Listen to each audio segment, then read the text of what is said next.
ये कहानी एलन नाम की एक ज़हीन आदमी की सच्ची कहानी है। एलन मैथमेटिक्स में, कंप्यूटर साइंस में और बायो में काफी माहिर थे। साथ ही वो खुफिया चीजों की जांच करने में भी काफी अच्छे साइंटिस्ट थे। उन्होंने जंग में अपने मुल्क का भरपूर साथ दिया, हालांकि वो जंग में लड़ने गए भी नहीं थे। ये कैसे हुआ जानते हैं इस कहानी में। तो कहानी शुरू होती है 1951 से, जहाँ पर कोई इंसान पुलिस को फोन करके बताता है कि एलन के घर में चोरी हुई है। पर जब पुलिस छानबीन करने वहाँ आई तो घर की हालत देखकर जरा भी नहीं लग रहा था कि यहाँ चोरी हुई है। घर को चेक करते हुए पुलिस को एलन भी मिल जाता है। तब पुलिस ऑफिसर्स पूछते हैं कि रात को आपके पड़ोसी ने फोन करके बताया कि यहाँ बहुत हंगामा हुआ था क्योंकि चोर चोरी करने आए थे। तो अब आप हमें बताएं कि आखिर यहाँ हुआ क्या था और क्या चोरी हुआ है आपके घर से, आप बताएं, फिर हम उस इंसान को ढूंढ निकालेंगे। तब एलन मुस्कुराते हुए कहने लगा कि मुझे नहीं लगता आप उसे ढूंढ पाएंगे, यहाँ तक कि वो आपकी नजरों के सामने आ जाए तो भी। तो इस बात को छोड़ें और यहाँ से जाएं। लेकिन हाँ, प्लीज बेहतर होगा कि किसी सफाई वाले को भेज दीजिएगा क्योंकि घर में बहुत गंद फैला हुआ है। ये सुनकर दोनों ऑफिसर्स वहाँ से चले गए, पर एक को लग रहा था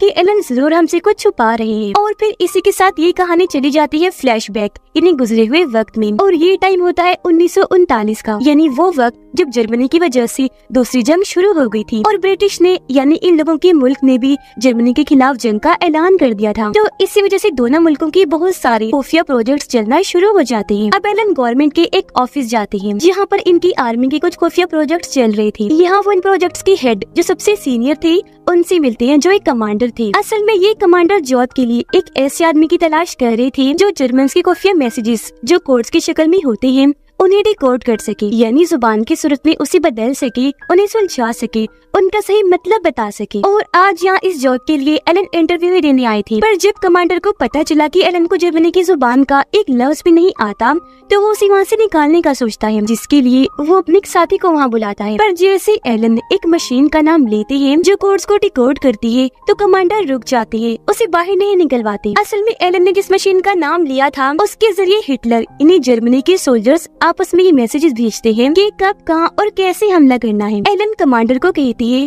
कि जर्मन्स उस मशीन के जरिए आपस में जो मैसेजेस भेजते हैं वो एक पजल गेम की तरह है और मुझे पजल सुलझाना बहुत पसंद है। जिस पर कमांडर का जवाब था, मगर ये पजल सुलझाना नामुमकिन है, दुनिया का कोई भी मुल्क आज तक इस पजल को नहीं सुलझा पाया। एलन बोला, ओके ठीक है, मुझे सुलझाने दीजिए और फिर देखिएगा। जिसके बाद वो एलन को 5 लोगों से मिलवाते हैं क्योंकि ये एक पूरी टीम है जिन्हें एलन के साथ अब काम करना था। यहाँ वो मशीन भी थी जिसे दिखाते हुए कमांडर बताते हैं कि यही वो मशीन है जिसके जरिए जर्मन्स मैसेजेस भेजते हैं और अगर हमें उनके मैसेजेस को समझना है तो पहले हमें इस मशीन को समझना होगा। वो ये भी बताते हैं कि जर्मन सोल्जर्स हर सुबह 6 बजे इस मशीन के जरिए मैसेजेस भेजते हैं। फिर जैसे रात के 12 बजते हैं वो इस मशीन की सेटिंग्स को पूरी तरह बदल के रख देते हैं। तो इस तरह मैसेजेस समझने के लिए हमारे पास तकरीबन 18 घंटे होते हैं, जिनके लिए इस मशीन को अच्छे से जानना बहुत जरूरी है। पर ये काम बहुत मुश्किल था क्योंकि ये दिखने में छोटी सी मशीन थी, पर इसकी सेटिंग्स 159 मिलियन थी, जिसे जाहिर है समझना सबके लिए तकरीबन नामुमकिन था। अब तभी यहाँ चीफ ऑफिसर आते हैं जो बताते हैं कि इस मशीन की मैसेजेस की वजह से हमारे मुल्क के बहुत सारे लोग हर रोज मारे जा रहे हैं। वो एलन को बताता है कि जितनी देर मुझे आपसे बात करने में हुई इतनी देर में हमारे मुल्क के 4 लोग मारे गए हैं। तो आप अंदाजा लगा लें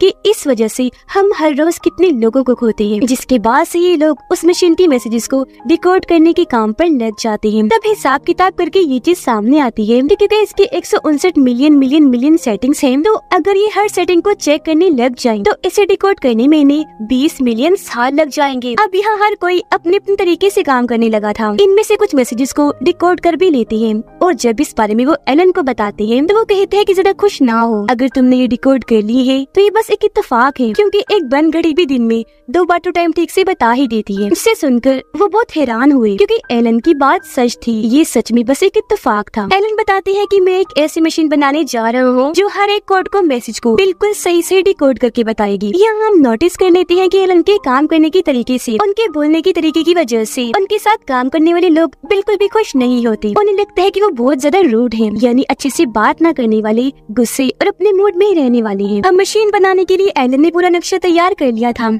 जिसका सामान अब उसे चाहिए था और इस चीज की जब वो मांग करते हैं तो उनके यूनिट का हेड साफ साफ मना कर देता है। जिसके बाद एलन जाता है कमांडर के पास और उन्हें समझाने की कोशिश करता है कि देखिए, एक मशीन की मैसेजेस को समझने के लिए हमें इंसानी दिमाग की नहीं बल्कि मशीन की ही जरूरत पड़ेगी, क्योंकि ये बस एक छोटी सी मशीन है, पर आम नहीं है, बहुत खास एडवांस मशीन है। तो इसे समझने के लिए मुझे मशीन बनानी है जिसका सामान चाहिए। पर उसके काम में कमांडर भी दिलचस्पी नहीं लेती। इसकी एक वजह ये भी थी कि एलन के साथ काम करने वालों ने उसके खिलाफ शिकायत की थी। अब जब यहाँ उसका काम नहीं बना तो एलन प्रेसिडेंट को एक खत लिखता है और अपनी सारी बात सामने रखी मशीन बनाने के खर्च की मांग करता है। प्रेसिडेंट उसके खत को पढ़ते हैं और जब उसकी मशीन बनाने के काम को समझते हैं तो ना वो सिर्फ उसे पैसे देते हैं बल्कि उसे इस पूरे प्रोजेक्ट का हेड भी बना देते हैं। तब हेड बनते ही एलन 2 लोगों को निकाल देता है, क्योंकि वो समझ गया था कि इस प्रोजेक्ट में ये दोनों किसी काम आने वाले नहीं हैं। अब क्योंकि 2 लोग कम हो गई थी तो इसका मतलब अब उसने 2 और लोगों को काम पर रखना है। पर वो उन 2 लोगों को अपनी मर्जी से अपने तरीके से हायर करना जॉब के लिए चुनना चाहता था। वो अखबार के जरिए एक बहुत ही मुश्किल क्रॉसवर्ड बनाता है जो एक पजल, एक पहेली ही होती है, और दिखता है कि जो कोई भी इसे 10 मिनट में सुलझा देगा उसे इंटरव्यू के लिए हमारे पास आना होगा। ये खबर पढ़ते ही बहुत सारे लोग वहाँ आते हैं। आज इन सबका इंटरव्यू था जहाँ इन्हें एक और क्रॉसवर्ड दिया जाता है और कहा जा रहा था कि आपको इसे 6 मिनट में सुलझाना होगा। उन इतने सारे लोगों में यहाँ सिर्फ 2 ही लोग थे जो इसे 6 मिनट में सुलझा देते हैं, एक लड़का और एक लड़की, जिन्हें अलग बुलाया जाता है और इन्हें समझाया जा रहा था कि ये काम बहुत ही खुफिया है, तो इसके बारे में आप कभी भी किसी से भी डिस्कस नहीं करेंगे। फिर जब इन दोनों की ज्वाइनिंग थी, इन्हें जब से काम पर आना शुरू करना था, उस दिन लड़का तो आ जाता है पर लड़की नहीं आती, जिसका नाम जॉन होता है। वजह जानने के लिए एलन जब उनके घर गया तो पता चला कि जॉन को उसकी मॉम डैड ऐसी नौकरी के लिए इजाजत नहीं दे रही जहाँ सिर्फ मर्द ही काम करते हैं। लेकिन एलन तो किसी भी कीमत पर जॉन को अपने साथ चाहता था, क्योंकि वो इतनी ज़हीन थी कि उसने बस 5.5 मिनट में पजल को सुलझा लिया था। एलन जॉन को समझाता है कि हमारे टाउन में बहुत सारी लड़कियां हैं जो एक साथ रहती हैं, अगर तुम चाहो तो उनके साथ रहकर वहाँ से ही काम कर सकती हो। अभी हम देख पाते हैं कि जॉन बहुत ज़हीन है, लेकिन उसे फिर भी खुद पर इतना भरोसा नहीं है, क्योंकि उसने मैथ में टॉप किया था पर फिर भी उसे स्कॉलरशिप नहीं मिली। वो एलन से पूछती है कि आखिर तुम मेरी मदद क्यों करना चाहते हो। वो जवाब देता है क्योंकि कभी कभी दुनिया जिसे आम समझती है वो इंसान कोई ऐसा काम कर जाता है जो कोई नहीं कर सकता। दरअसल एलन की बचपन का एक दोस्त था जिसका नाम क्रिस्टोफर था। उसने एलन की जिंदगी में अहम किरदार अदा किया था और बिल्कुल ये बात उसने एलन को कही थी। और क्रिस्टोफर ही एलन का वो दोस्त था जिसने उसे कोडिंग की जुबान सिखाई और खुफिया मैसेजेस को कैसे सुलझाना है सब सिखाया। अब स्कूल में जहाँ सारे बच्चे एलन को परेशान करते थे, वहाँ क्रिस्टोफर उसे संभालता, उसका ध्यान रखता था और उस पर बहुत भरोसा किया करता था, जिस वजह से एलन के दिल में उसके लिए जगह बनने लगी। वो उसे पसंद करना शुरू हो गया। अब दिखाया गया कि इनकी मशीन बनने में टाइम लगातार बढ़ता ही जा रहा है और 18 घंटों में इन्हें जो कोड छुपा हुआ मैसेज मिलता है वो 12 बजते ही खत्म हो जाता है, क्योंकि उस मैसेज में जो भी होता है 12 बजे तक जर्मन्स वो काम कर चुकी होती है। साथ ही जर्मन्स अपनी मशीन की सेटिंग्स को भी बदल देती है। अब एलन जो मशीन बनाना चाहता है, अगर वो बन गई तो इनका सारा मसला हल हो जाएगा, क्योंकि वो मशीन हर रोज खुद ही अपनी प्रोग्रामिंग, अपनी सेटिंग बदल कर इनके सारे मैसेजेस को डिकोड करके बता देगी कि जर्मन्स का क्या प्लान है, वो कब कहाँ क्या करने वाली है। मशीन बनाने का प्रोसेस उसका शुरू ही था और वो अपनी मशीन का नाम क्रिस्टोफर यानी अपने दोस्त के नाम पर रखता है। अब एक दिन जब एलन जॉन के साथ होटल में बैठा था तो वो उसे समझाती है कि आपको अपनी टीम के साथ मिलकर काम करना चाहिए, ऐसे तो वो तुम्हारी मदद नहीं करेंगी, क्योंकि तुम्हारे बर्ताव की वजह से वो तुम्हें पसंद नहीं करती। अब उसके समझाने की वजह से अगले दिन एलन सबके लिए सेब लेकर जाता है, जो देखकर उसकी टीम को बहुत हैरानी हुई, क्योंकि वो तो किसी से सीधे मुंह बात तक नहीं करता। और आज ये उसके अंदर अच्छा बदलाव था, जिसे देखकर उसकी टीम खुश हुई और आज से ही उसका साथ देना शुरू कर देती है। अब उसकी टीम का एक लड़का जो पहले उनका हेड हुआ करता था, वो एलन को एक पेपर देता है जिस पर एलन ने जो मशीन बनाई है उसकी सेटिंग्स बदलने का तरीका था। वो कहता है कि मशीन की सेटिंग्स को इस तरह से बदलो, वो और जल्दी काम करना शुरू हो जाएगी। एलन ऐसे ही करता है, मशीन को इस तरह से ही बदलता है जिससे वो चलना शुरू हो जाती है, पर इसका कोई फायदा नहीं होता क्योंकि वो मैसेजेस को रिकॉर्ड नहीं कर पाती। दूसरी तरफ हिटलर, इन्हें जर्मनी की आर्मी ने हर तरफ तबाही मचा दी थी, सब कुछ तहस नहस करके रख दिया था। वो पूरे यूरोप में फैल चुके थे और ये यहाँ उन मैसेजेस को डिकोड करने में पूरी तरह से नाकाम थी जो जर्मन सोल्जर्स हमला करने के लिए एक दूसरे को भेज रहे थे। अब एलन की इस प्रोजेक्ट की वजह से गवर्नमेंट काफी परेशान थी, क्योंकि इस काम के लिए वो उसे पहले ही 85 लाख दे चुके थे, जिसका कोई भी फायदा नहीं हो पाया था। इसलिए कमांडर अपने सोल्जर्स के साथ एलन के पास आते हैं और उसे कहते हैं कि आज से तुम्हें जो इस प्रोजेक्ट के लिए पैसे दिए जा रहे थे वो रोके जाते हैं और तुम्हें भी इस काम से हटाया जाता है, और आज से ये ये प्रोजेक्ट बंद कर दिया गया है। फिर वो अपने सोल्जर्स को कहती है कि इसी वक्त एलन को यहाँ से बाहर निकाल दो। और जब सोल्जर्स उसे ले जाने वाली थी तो तभी यहाँ एलन की टीम आ जाती है, जो कमांडर को कहती है कि अगर आप एलन को निकाल रहे हैं तो हमें भी निकाल दीजिए। फिर वो यकीन दिलाती है कि एलन की मशीन काम करती है, आप हमें 6 महीने का टाइम दें, हम सारे मैसेजेस को डिकोड करके आपको दिखा देंगे। कमांडर कहते हैं कि 6 महीने का नहीं, मैं तुम्हें 1 महीने का टाइम दे रहा हूँ। अगर इसके बाद भी इस मशीन ने काम नहीं किया तो मैं तुम में से किसी को भी यहाँ नहीं देखना चाहूंगा, सबको ही निकाल दूंगा। जो कहकर वो यहाँ से चला जाता है। अब जॉन को उसके घर वाले वापस बुला रहे थे क्योंकि वो 25 साल की हो गई थी और उसके घर वाले अब उसकी शादी करना चाहती थी। यहाँ वो एलन को बता देती है कि मैं घर जा रही हूँ क्योंकि मेरी फैमिली बुला रही है, वो मेरी शादी करना चाहती है। ये सुनकर एलन खुद उसे शादी के लिए कह देता है कि मैं तुमसे शादी करूंगा, तुम करोगे मुझसे शादी। दरअसल एलन ये कभी नहीं चाहता था कि वो वापस जाए। वो शादी के लिए मान गई और इन दोनों का रिश्ता पक्का हो जाता है, ये एक हो गई। फिर जब ये पार्टी करती है तो वहाँ एलन अपने दोस्त यानी अपने टीम के एक मेंबर से पूछता है कि क्या हो अगर मैं जॉन से प्यार भरा बर्ताव ना करूं। उसका दोस्त कहता है कि जानता हूँ तुम ऐसा क्यों कह रही हो, क्योंकि तुम्हें मर्द पसंद है ना। जिस बात को एलन मान लेता है कि हाँ, मुझे औरतों की बजाय मर्दों में दिलचस्पी है और मेरे माजी में बहुत सारे मर्दों के साथ ताल्लुक रहे भी है, मुझे इस बात का एहसास है।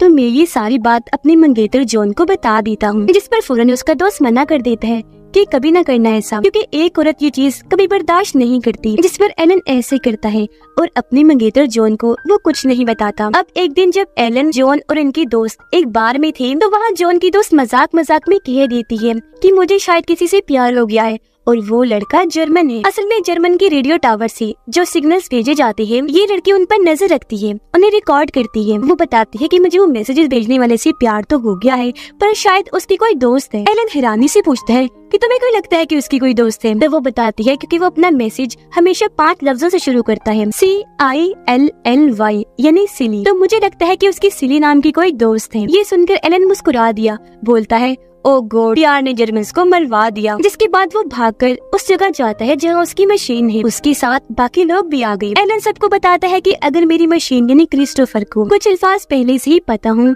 तो वो उनकी मदद से खुद ये अल्फाज बना सकती है। अब हर रोज सुबह जो मैसेज भेजा जाता है उसमें आसमान, मौसम की रिपोर्ट और हिटलर जिंदाबाद कहा जाता है। अब आसमान, मौसम की रिपोर्ट और हिटलर जिंदाबाद में जितने भी अल्फाज है, इन्हें पहले से ही पता है कि वो कहाँ हैं। जिन सब अल्फाजों को वो मशीन में फिट करके मशीन चला देते हैं। कुछ देर चलने के बाद मशीन रुक जाती है और अब इनके पास सारे अल्फाबेट्स यानी ABC के अल्फाज एक ऑर्डर में, एक तरतीब में आ जाते हैं। जैसे अगर उन्होंने A की जगह B का इस्तेमाल किया तो इन्हें पता चल गया कि B का मतलब A है। अब इस बड़े मसले को समझने के बाद ये उस जगह पर जाते हैं जहाँ छोटी मशीन है और आज सुबह 6 बजे का जो मैसेज था, ये इन अल्फाजों की मदद से उसे डिकोड करने में कामयाब हो जाते हैं, जिससे इन्हें पता चल गया था कि आज सुबह का मैसेज क्या था।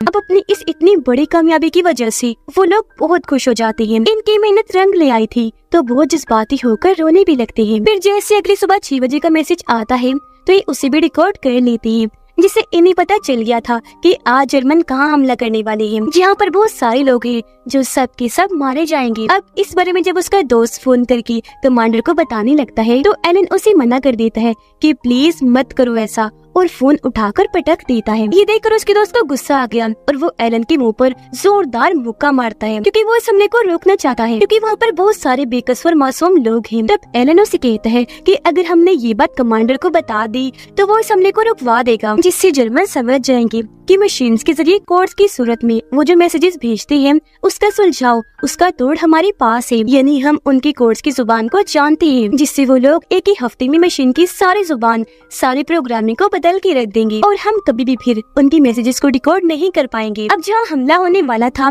वहाँ पर इनकी टीम के एक मेंबर का भाई भी था, इसलिए वो लड़का कहता है कि वहाँ मेरा भाई है, कैसे भी करके इस हमले को रुकवाया जाए। जिस पर एलन कहता है कि नहीं, आई एम सॉरी, हम ऐसा नहीं कर सकते क्योंकि यहाँ हम सब अपने मुल्क के लिए काम कर रहे हैं, हमारे पर्सनल आपसे जिस बात किया है यहाँ उनकी कोई अहमियत नहीं। अब कुछ ही देर बाद उस जगह पर हमला हो जाता है, वहाँ इतनी तबाही मची कि सारे ही लोग मारे जाते हैं। फिर एलन चीफ ऑफिसर से मिलता है और उन्हें बताता है कि हमने सभी मैसेजेस को डिकोड करने का तरीका ढूंढ लिया है, पर हाँ, हम सभी हमलों को नहीं रोक सकते क्योंकि ऐसे जर्मन्स को शक हो जाएगा कि हमने उनकी छोटी मशीन की मैसेजेस को डिकोड करना सीख लिया है, जिसके बाद वो उसकी सेटिंग्स, जुबान, प्रोग्रामिंग सब कुछ बदल के रख देंगे। और हाँ, हाँ, हम जिन जिन हमलों को भी रोकेंगे आपको उन सबकी एक झूठी कहानी बनानी पड़ेगी, जो कहानी आप जर्मन तक पहुंचाएंगे, ताकि उन्हें ये लगे कि हमें जितनी भी जानकारियाँ मिलती है वो दूसरे जरियों से मिलती है। उन्हें कभी भी इस बात का शक नहीं होना चाहिए कि हमने उनके मैसेजेस को समझ लिया, उनकी मशीन का तोड़ बना लिया है। यहाँ तक कि इस बात का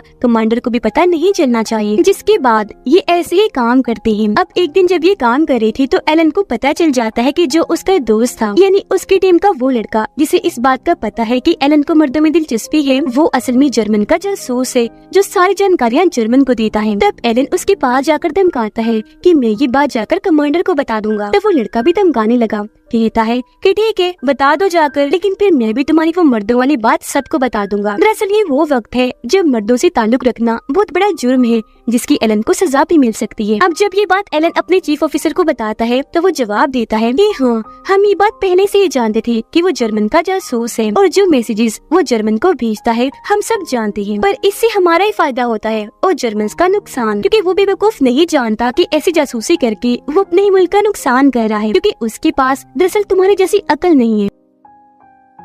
अब एलन अपनी मंगेतर जॉन को कहता है कि तुम्हें यहाँ से चले जाना चाहिए क्योंकि तुम्हारी जान को खतरा है, तुम ऐसा करो अपने मॉम डैड के घर चली जाओ। पर वो मना कर देती है, ये कहती है कि नहीं, मैं कहीं नहीं जा रही, तुम्हारे साथ रहूंगी क्योंकि मैं तुमसे प्यार करती हूँ। यहाँ एलन उसे बता देता है कि मैं मर्दों को पसंद करता हूँ, उनसे मेरा ताल्लुक भी रहा है। फिर वो कहती है जानती हूँ, शक भी था मुझे पहले से, पर फिर भी मैं तुम्हारे साथ रहना चाहूंगी। मैं तुमसे प्यार करती हूँ और मैंने तुम्हें माफ कर दिया, मुझे तुम्हारी फिक्र है। तब एलन जवाब देता है, पर मैं तो तुमसे प्यार नहीं करता, मैंने तुमसे मंगनी रिश्ता पक्का इसलिए किया ताकि तुम यहाँ रुककर हमारी मदद कर सको, बस इससे ज्यादा और कुछ नहीं। इस बात से जॉन को बहुत दुख हुआ और उसे इतना गुस्सा आता है कि वो एलन के मुंह पर जोरदार थप्पड़ मारती है और कहती है कि तुम बहुत बुरे हो, तुम्हारे बारे में दूसरे लोग जो भी कहते हैं सब बिल्कुल सच है, तुम सच में खुद गर्ज एक घमंडी इंसान हो। इतना कहकर वो यहाँ से चली जाती है और फिर ऐसे एलन अगले 2 सालों तक जर्मन्स की मैसेजेस को डिकोड करता रहा, जो वो अपने सोल्जर्स को हमला करने के लिए भेजते थे। एलन की टीम ये फैसला करती है कि किन हमलों को होने देना है